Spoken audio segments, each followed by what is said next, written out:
அடிபட்டு ஒருத்தர் இருக்கும்போது அவங்கள வச்சு காமெடியா பேசாதீங்க. பிக் பாஸ்ல இன்னைக்கு நடந்த கேப்டன்சி டாஸ்க்ல சபரி அண்ட் பார்வதி 2 பேருக்குள்ள மிகப்பெரிய சண்டையே நடந்திருக்குது.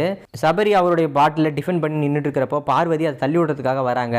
அப்போ சபரி வந்துட்டு பார்வதியை தடுக்கிறாரு. கையில எல்லாம் தடுக்கக்கூடாது அப்படின்றது தான் டாஸ்கோடைய ரூல்ஸ் போல. அதனால அவர் இப்படி கையில தள்ள பார்க்குறாரு. அதுக்கப்புறமா பார்வதியோட காலை வச்சு மிதிக்கிறாரு ஷூலேயே. இதனால் பார்வதி காண்டாயிட்டு நீ வந்து ஷூ காலில் போட்டு எப்படி என் காலை மிதிக்கலாம் அப்படின்றது போலாம் பேசிகிட்டு இருக்கிறாங்க. அதுக்கப்புறமா பார்வதியை சபரி வந்து தள்ளி விட்டுறாரு. இந்த மாதிரி தான் ஃபஸ்ட்டு ப்ரோமோவில் காட்டியிருந்தாங்க. இதில் வந்துட்டு பார்வதியோட கண்ணில் அடிப்பட்ட மாதிரி எதுவும் பெருசாக தெரியல. ஆனால் ரெண்டாவது ப்ரோமோவை பார்க்குறப்போ ஏதோ சபரி தள்ளினதுனால தான் பார்வதியோட கண்ணில் அடிபட்டுருச்சு அப்படின்ற மாதிரி ஒரு பின்பத்தை கிரியேட் பண்ணுற விதமாக தான் இருக்குது செகண்ட் ப்ரோமோவில் பார்வதி பேசிகிட்டு இருக்கும்போது பார்த்தோம்னா அவங்களுடைய கண்ணில் வீங்கி இருக்குது. இதை பார்க்குறப்ப எல்லாருக்கும் தோணுன விஷயம் ஒன்றா தான் இருந்திருக்கும். பார்வதியை சபரி கீழே தள்ளினதுனால தான் இந்த மாதிரி அவங்களுக்கு கண்ணில் அடிபட்டுருச்சு போல அப்படின்றது போல தான் நினச்சிருப்பாங்க. நானும் ஃபஸ்ட்டு பார்க்குறப்ப அந்த மாதிரி தான் நினச்சேன்.